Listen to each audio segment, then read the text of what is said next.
تو ہمیں قمری سال دیا گیا۔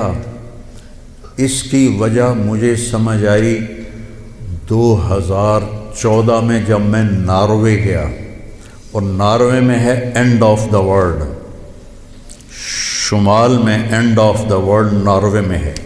میں وہاں گیا، اس علاقے میں 2 مہینے سورج نکلتا نہیں اور 2 مہینے ڈوبتا نہیں، تو کیلنڈر جو شمسی ہے وہ فیل ہو جاتا ہے۔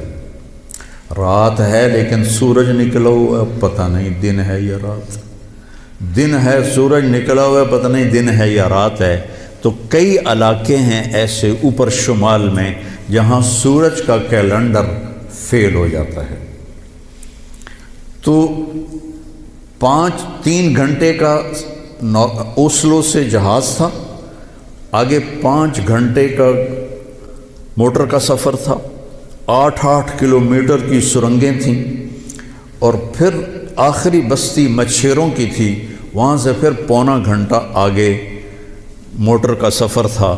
تو جب ہم وہاں پہنچے تو وہ جون جولائی سورج ڈوبتا نہیں، 1 اگست کو ڈوبنا شروع کرتا ہے، اور ہم 4 اگست کو پہنچے، اور شروع میں بس 1 تاریخ کو ایسے ڈوبتا ہے ایسے نکل آتا ہے، پھر 2 کو تھوڑا سا وقفہ کرتا ہے، 3 کو تھوڑا سا وقفہ کرتا ہے۔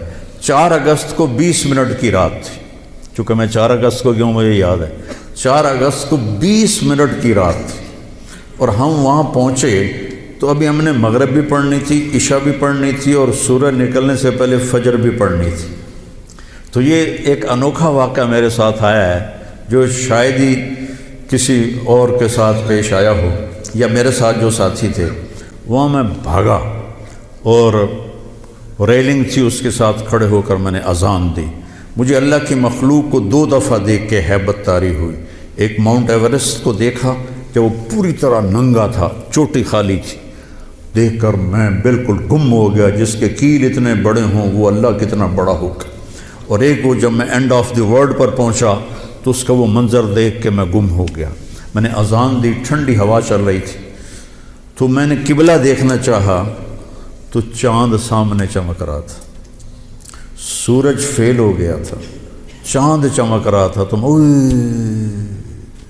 آج سمجھ میں آیا کہ اللہ نے ہمیں چاند کا کیلنڈر کیوں دیا ہے، کہ میرا نبی سارے زمانے کا نبی ہے۔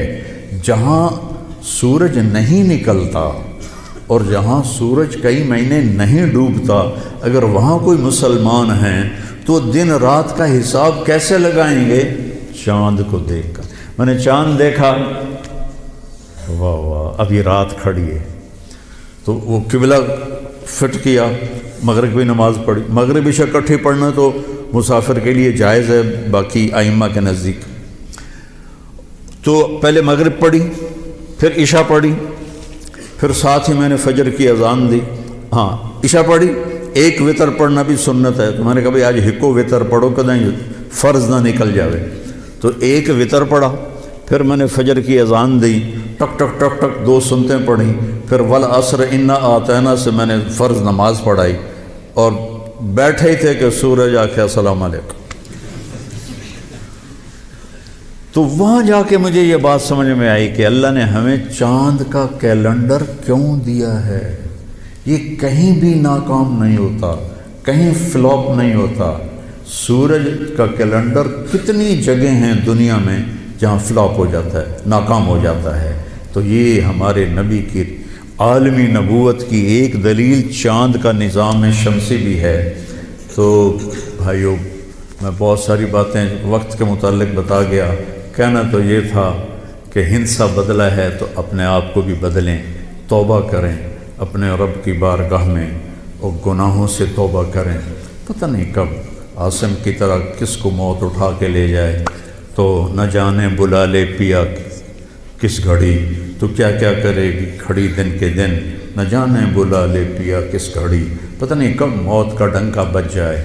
تو بھائیو، اس سے پہلے توبہ کرو، اپنے رب کی بارگاہ میں جھکو، فرائض ادا کرو، 5 نمازیں پوری پڑھو، جھوٹ نہ بولو، سچ بولو، دھوکہ نہ دو، دیانتداری سے چلو، بدکاری نہ کرو، نکاح کرو۔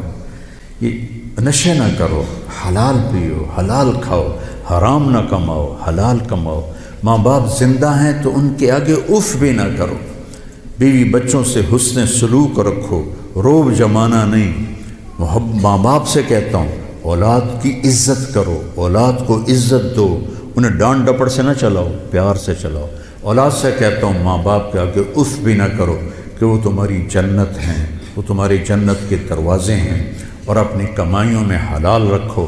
ایک دوسرے سے لڑے ہوئے ہو تو صلح کر لو، کہ اللہ پاک کو آپس کا لڑنا بالکل پسند نہیں ہے۔ اور اب یہ سیاست کا بازار گرم ہو رہا ہے، یہ نہیں منافقت ہے، منافقت کے سوا کچھ نہیں ہے، اس سے دور ہی رہو تو اچھا ہے۔